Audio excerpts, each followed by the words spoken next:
Friends, Lalees food സ്റ്റോറിയിലേക്ക് എല്ലാവർക്കും സ്വാഗതം. ഞാൻ ഇന്നിവിടെ ഉണ്ടാക്കാൻ പോകുന്നത് ഒരു മീൻകറിയാണ്. അതിനായി ഞാനിവിടെ 3 ഉണ്ണിമേരിയാണ് എടുത്തേക്കുന്നത്. അതിനെ എങ്ങനെയാണ് ഉണ്ടാക്കുന്നതെന്ന് നോക്കാം. എണ്ണ ചൂടായി വരുമ്പോൾ നമുക്ക് കുറച്ച് ഇഞ്ചി പൊടിയായി അരിഞ്ഞിട്ട് കൊടുക്കാം. ഇനിയും കുറച്ച് വെളുത്തുള്ളി ചെറുതായിട്ട് അരിഞ്ഞിട്ട് കൊടുക്കാം. ഒരു 10 ചുമന്നുള്ളി ചെറുതായി അരിഞ്ഞത് അതിട്ട് കൊടുക്കാം. ഇനിയും കുറച്ച് കാന്താരിയാണ് ഞാൻ എടുത്തേക്കുന്നത്. പച്ചമുളക് അല്ല, കാന്താരിയാണ് ഇടുന്നത്. കാന്താരി കുറച്ചിട്ട് കൊടുക്കാം. ഇനി നമുക്കൊന്ന് പച്ചമണം മാറുന്നത് വരെ ഒന്ന് ഇളക്കി കൊടുക്കാം. നമുക്ക് പൊടികൾ ഇട്ട് കൊടുക്കാം. 1 ടീസ്പൂൺ മഞ്ഞൾപ്പൊടി, 2 ടീസ്പൂൺ മല്ലിപ്പൊടി, ഒരു 3 ടേബിൾ സ്പൂൺ മുളക് പൊടി,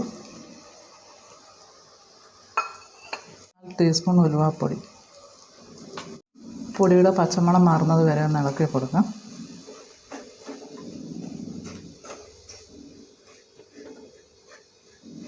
ഒരു 4 കുടം പുളി എടുത്ത് ഞാൻ വെള്ളത്തിലിട്ടിട്ടുണ്ടായിരുന്നു. കഴുകി വെള്ളത്തിലിട്ടാണ്. അത് നമുക്ക് ഒഴിച്ചു കൊടുക്കാം. നമുക്ക് നന്നായിട്ടൊന്ന് ഇളക്കി കൊടുക്കാം.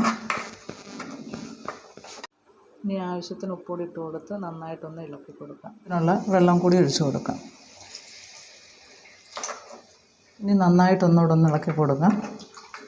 അരപ്പൊന്ന് തിളച്ച് വന്നിട്ടുണ്ട്. ഈ സമയം നമുക്ക് കഴുകി വൃത്തിയാക്കി വെച്ച മീൻ നമുക്ക് ഇട്ട് കൊടുക്കാം.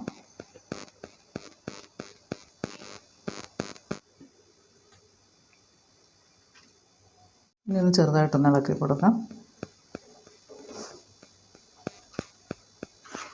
മീൻ വേകുന്നത് വരെ ഒന്ന് അടച്ചു വയ്ക്കാം.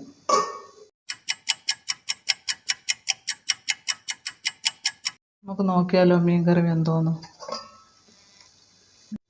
അപ്പം മീൻ കറി റെഡി ആയിട്ടുണ്ട്. നമുക്ക് ഈ സമയം കുറച്ച് കറിവേപ്പില ഇട്ട് കൊടുക്കാം.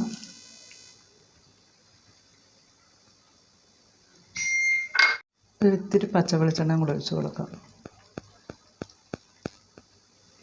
ലാസ്റ്റ് ഒരു പിഞ്ച് കായപ്പൊടി.